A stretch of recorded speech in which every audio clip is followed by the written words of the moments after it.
George, this was a case that captivated the world, generated worldwide headlines and assumptions that the man you're about to meet was trying to kill 84 people on a plane, including himself. But this morning here, he and his wife, they are asking you to set aside what you think you know about this case and hear their story in their own words. I did something unfathomable to me, something I have to take responsibility for, and I regret. This morning, Joseph Emerson, the Alaska Airlines pilot, now facing 84 charges after allegedly trying to take down a passenger jet in October, speaking on camera for the first time as he awaits trial. Sarah and I would like our story to be of some value, right? We think it tells the larger story on pilot health. It was last October when Emerson was catching a ride in the cockpit jump seat on a flight from Everett, Washington to San Francisco, when he says nothing felt real. There was a feeling of being trapped. Like, am I trapped in this airplane? This is not real. I need to wake up. Emerson says he had taken psychedelic mushrooms for the first time 2 days before the flight, thinking they might help with depression, but believes he was still hallucinating during that flight. He stood up and pulled handles in the cockpit that are meant to shut off the engines in the case of a fire. It didn't work, and if it had, that could have brought the plane down.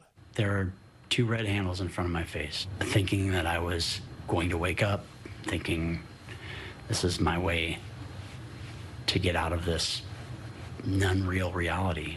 I reached up and I grabbed and I pulled the levers. Did you know what the levers were at the time? What I thought is, this is going to wake me up. I know what those levers do in a real airplane, right?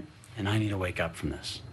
It's 30 seconds of my life I wish I could change, and I can't. Observe the pilots react to the difficult situation that I just handed.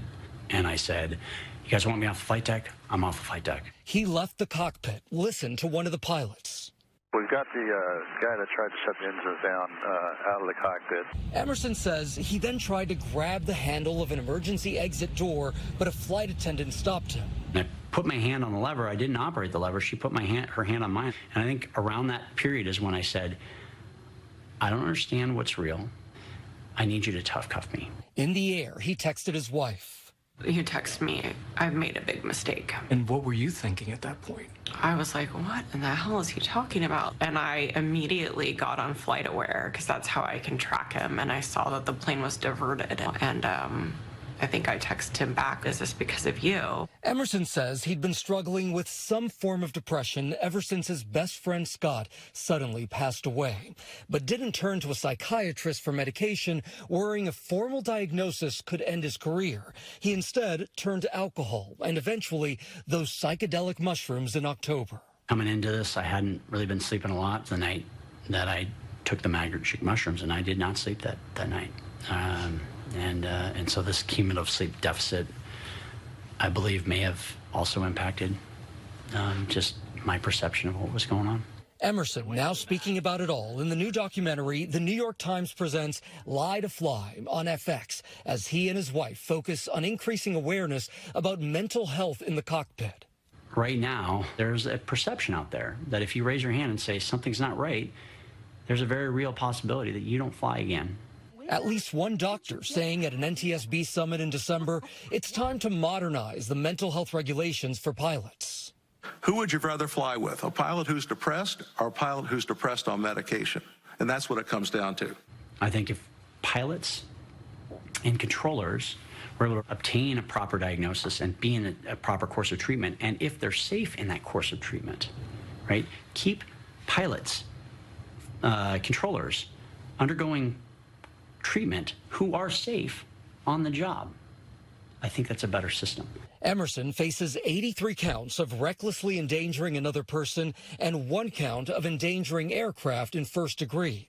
He's pleaded not guilty. Incredibly, he says, this has made his marriage and relationship with his children much stronger. I'm doing the best I can to work through that process right now.